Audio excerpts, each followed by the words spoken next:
Alabama's prisons hold a dark secret. They are making money from the work of prisoners.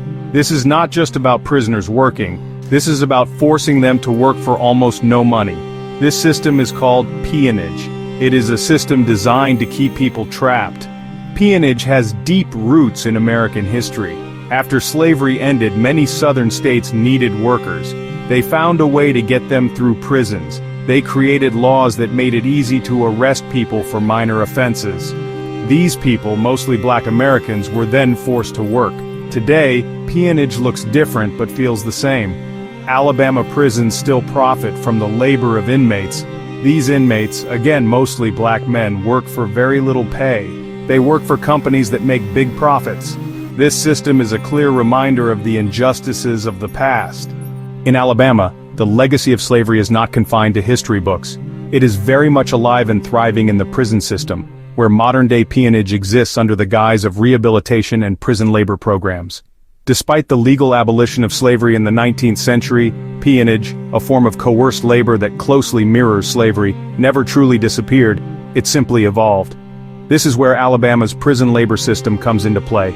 Prisoners, overwhelmingly black men, are forced to work for little or no pay, generating huge profits for both the state and private corporations. This system is more than just a historical hangover. It is a direct continuation of forced labor, carefully cloaked in bureaucratic jargon, corporate greed, and legislative action. The exploitation of incarcerated individuals in Alabama doesn't just echo the past, it embodies it. It is peonage in disguise.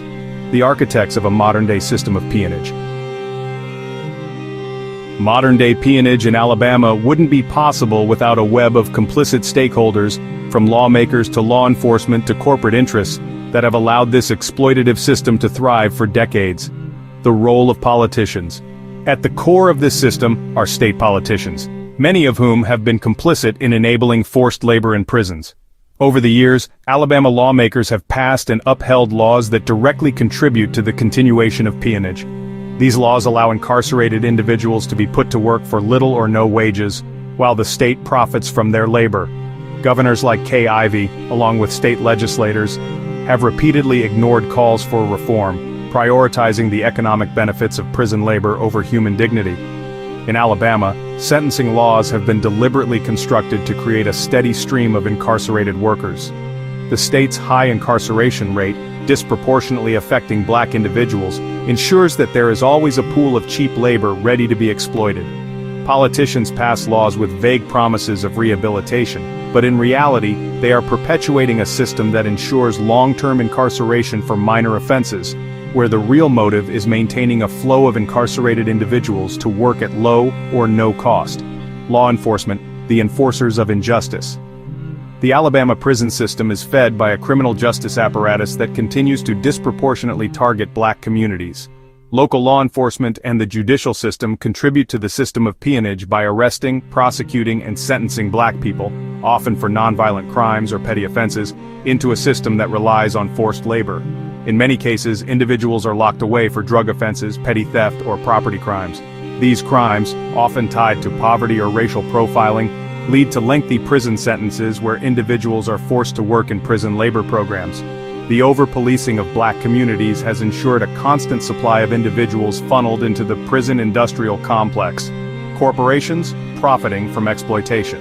While politicians and law enforcement contribute to the perpetuation of peonage, corporations play a significant role in maintaining the system. These companies benefit directly from the cheap labor provided by incarcerated individuals, and they have a vested interest in keeping the system alive.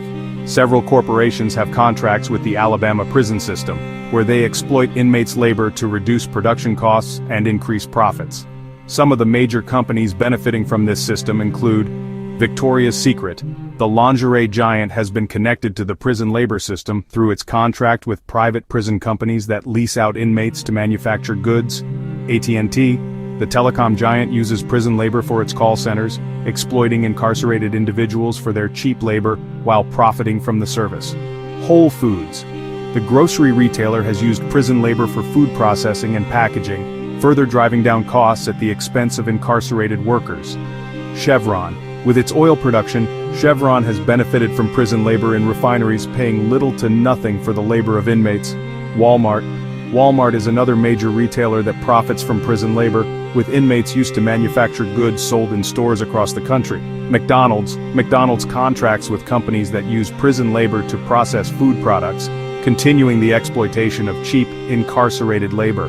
These companies are not simply passive actors, they are active participants in a system that enables peonage. They benefit from cheap, exploitable labor that cuts costs and increases profits while contributing to the injustice that allows the system to perpetuate itself.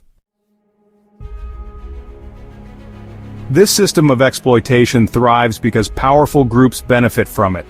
Politicians, law enforcement, and corporations all play a role. They are the key players in this modern-day peonage. Politicians make laws that keep this system going. They create harsh sentencing laws that fill the prisons. They also make sure that prisoners have few rights and little hope of release. These politicians benefit from this system. They receive campaign donations from corporations that use prison labor. Law enforcement agencies are also part of the problem. They target black communities, they arrest people for minor offenses, they push for long sentences. This ensures a steady supply of cheap labor for the prisons. Corporations are the biggest winners in this system. They get cheap labor from prisoners. They pay these prisoners very little. This allows them to make huge profits. These corporations then use their money to influence politicians and keep the system going. The real beneficiaries of the Alabama prison labor system are those with the power to keep it running: politicians, private prison corporations, and big businesses. These groups rely on cheap or free labor to keep their operations running at maximum efficiency while avoiding scrutiny by the public. Private prison companies such as CoreCivic and GEO Group profit by leasing inmates to companies and charging the state for housing them. Corporations like Victoria's Secret, Whole Foods, AT&T, Chevron, Walmart, and McDonald's thrive by exploiting prison labor, generating massive profits by reducing production costs. State governments, including Alabama, benefit from prison labor, both through labor contracts and the financial incentives of maintaining a large prison population. By exploiting incarcerated people for labor, these groups save money, boost their profits, and maintain a system that allows them to avoid paying fair wages to workers. The economic benefit of prison labor is so significant that it perpetuates a system of mass incarceration that disproportionately affects black and poor communities. The system of peonage in Alabama prisons is cleverly disguised. It operates under the guise of rehabilitation and job training. However, the reality is far from these claims. Prisoners are forced to work for little or no pay. They work in terrible conditions. They have no rights and no voice. Refusal to work often results in punishment. This could mean solitary confinement, loss of privileges, or even longer sentences. This system is designed to keep people trapped. It is a vicious cycle of poverty, imprisonment, and forced labor.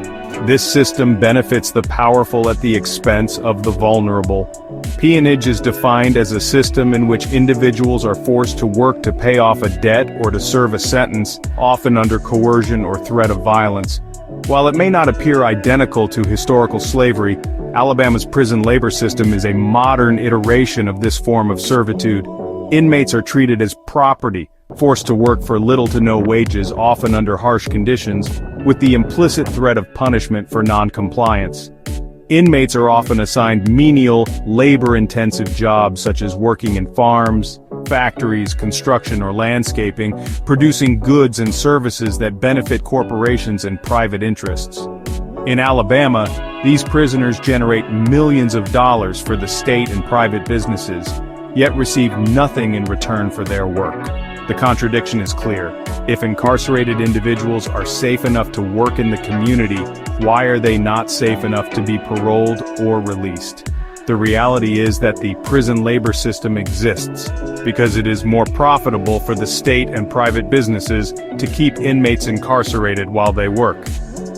This exploitation is peonage, masked by legal jargon, and a broken criminal justice system that thrives on cheap labor. The heavy toll on black communities. The burden of this system falls disproportionately on black communities. Black men are incarcerated at much higher rates than other groups. This is due to a number of factors, including poverty, racism, and discriminatory law enforcement practices. This mass incarceration has devastating consequences for Black communities. It tears families apart. It destabilizes communities. It perpetuates cycles of poverty and violence. The use of prison labor exacerbates these problems. It allows corporations to profit from the exploitation of Black bodies. It reinforces racist stereotypes about Black people as criminals and undeserving of fair treatment. Breaking the chains, a call for action. The system of peonage in Alabama is a moral outrage. It is a stain on our democracy. To dismantle this modern-day peonage system, we need to address it at multiple levels, through legislation, corporate accountability, public education, and community advocacy. Legislative reform. The first step is to change the laws that allow the exploitation of prison labor.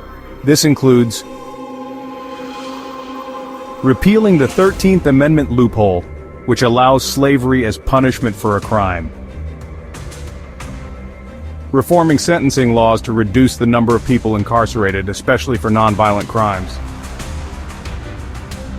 Ending private prison contracts and returning prisons to state control, where rehabilitation, not exploitation, should be the priority. Corporate accountability. Public pressure must be applied to companies that profit from prison labor. Boycotting brands like Victoria's Secret, Whole Foods, and AT&T, and demanding they cease using prison labor will send a strong message to corporations that their involvement in this system is no longer acceptable. Public awareness. These campaigns can expose the realities of the prison labor system by highlighting how companies profit from forced labor and showing the personal stories of those affected by this system. We can galvanize people to demand justice. We must continue to educate the public about how peonage operates under the guise of rehabilitation. Community advocacy. Advocacy groups like the Sentencing Project, Free Alabama Movement, and Prison Policy Initiative are pushing for real reform. Supporting these organizations will help fund efforts to advocate for prison labor reform, sentencing changes, and the eventual abolition of forced labor in the criminal justice system. Our laws should promote rehabilitation, not exploitation. We need to end harsh sentencing laws. We need to abolish private prisons. We need corporate accountability. Corporations that profit from prison labor must be held responsible. We need to boycott these companies. Consumers have power. They can use that power to demand change. We need public awareness. More people need to know about this issue. They need to understand the injustices of the system. Education is key to creating lasting change. And we need community advocacy. We need to support organizations that are fighting for prison reform. We need to listen to the voices of those who have been impacted by this system. This system thrives in the shadows. We must shine a light on it. We must expose the truth. We must demand better. We must break the chains of modern-day slavery.